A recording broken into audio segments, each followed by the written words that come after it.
বন্ধুরা, আজকে যে খবরটা সামনে এসেছে, উসমান হাদির মৃত্যু, এটা শুধু একটি ক্রাইম নিউজ নয়। এটার পিছনে আছে বিতর্ক, রাজনীতি আর অনেক প্রশ্ন। ঢাকায় তিনি গুলিবিদ্ধ হন, পরে সিঙ্গাপুরে চিকিৎসাধীন অবস্থায় তার মৃত্যু হয়। কিন্তু এই মানুষটি কে ছিলেন সেটা না জানলে ঘটনাটা বোঝা যাবে না। উসমান হাদি এমন একজন ব্যক্তি ছিলেন যিনি প্রকাশ্যে ভারত বিরোধী বক্তব্য দিয়েছেন। ভারতের সেভেন সিস্টার সহ পশ্চিমবঙ্গ, বিহার, উড়িষ্যা, ঝাড়খণ্ড নিয়ে একটি তথাকথিত ইউনাইটেড তথা বাংলা ধারণ করার কথা বলেছেন।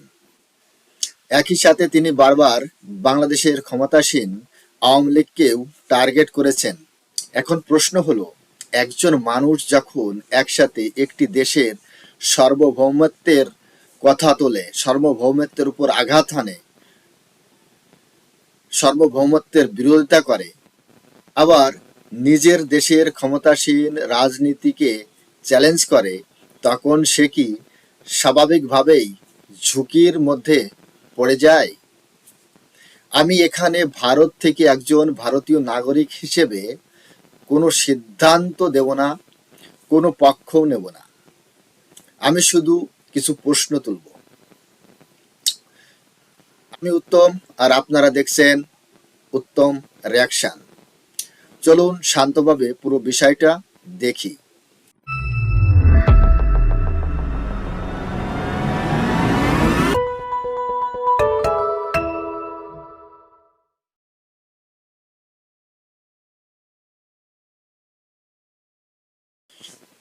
ভারত ভাঙার ডাক, বিতর্কিত মন্তব্য, ওসমান হাদির মৃত্যু নিয়ে একজন ভারতীয়র প্রশ্ন।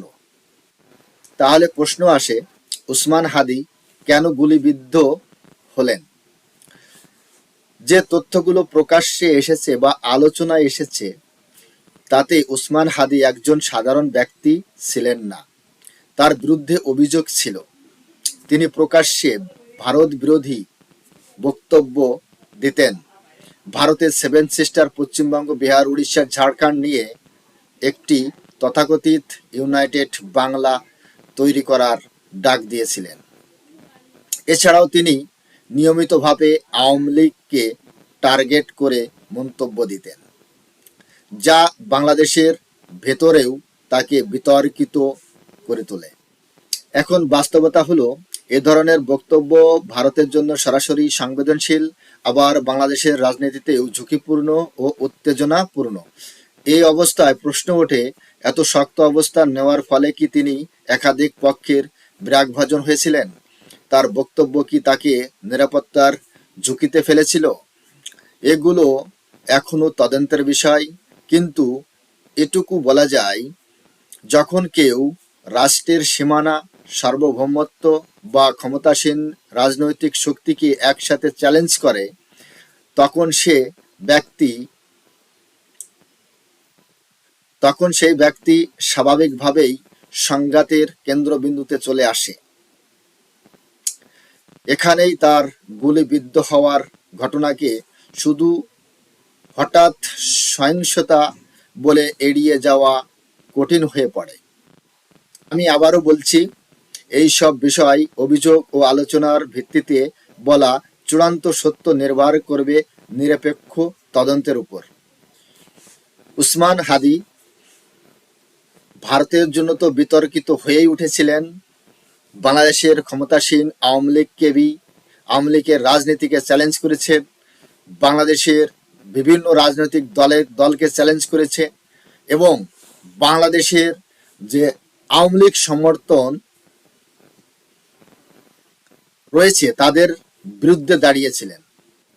এখন প্রশ্ন হচ্ছে, উসমান হাদির পরিণতির জন্য কে দায়ী, কারা দায়ী, এবং কেন আজ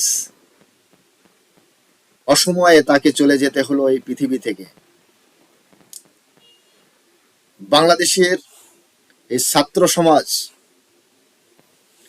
তারা নিজেকে বড়ই পলিটিশিয়ান মনে করছেন। বাংলাদেশে এত বছর ধরে যারা রাজনীতি করে আসছে তাদেরকে কাজকলা দেখিয়েছে। এই ছাত্র সমাজ তারা ভেবেছে বাংলাদেশকে তারা সিঙ্গাপুর বানাবে, দুবাই তৈরি করবে, আমেরিকার মতো তৈরি করবে, ইউরোপ কান্ট্রির মতো তৈরি করবে। অত সহজ নয়, অত সহজ নয়। এই ছাত্র সমাজ যেভাবে ঢাকা সহ সমগ্র বাংলাদেশ ইনক্লুডিং ভারতের বিরুদ্ধে যেসব পদক্ষেপ নিচ্ছে, তাতে আগামী দিনে বাংলাদেশের ভালো হওয়ার কোন লক্ষণ আমি দেখতে পাচ্ছি না। যখন থেকে বাংলাদেশের নির্বাচন ও গণভোটের ডেট প্রচার করা হয়েছে, সেদিন থেকেই বাংলাদেশ উত্তাল হওয়া শুরু করেছে। উসমান হাদির মতো আরো অনেকেই বাংলাদেশে রয়েছে যারা ভারত বিরোধী মন্তব্য লাগাতার করছে, ভারতের 7 সিস্টার আলাদা করার মন্তব্য লাগাতার করছে।